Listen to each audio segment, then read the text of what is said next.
রূপপুর পারমাণবিক বিদ্যুৎ কেন্দ্রের দুর্নীতির অনুসন্ধান চেয়ে রিট হয়েছে উচ্চ আদালতে। আজ রিটটি দায়ের করেন এনডিএম এর চেয়ারম্যান ববি হাজ্জাজ। তিনি জানান, রূপপুর প্রকল্পের দুর্নীতির অনুসন্ধান চেয়ে দুদকে আবেদন করেছিলেন তারা। দুদক এই বিষয়ে কোনো পদক্ষেপ না নেয়ায় আদালতের দ্বারস্থ হয়েছেন তারা।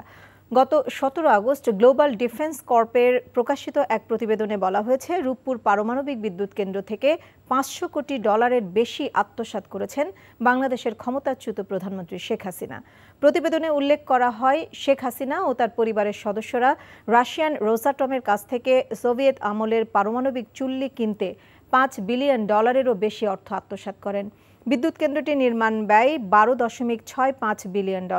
মালয়েশিয়ার ব্যাংকে রক্ষিত বিভিন্ন রাশিয়ান স্ল্যাশ ফান্ড থেকে এই $5 বিলিয়ন বিভিন্ন ব্যাংকে স্থানান্তরে শেখ হাসিনাকে সহায়তা করেছিল প্রকল্প বাস্তবায়নকারী সংস্থা রোসাটম।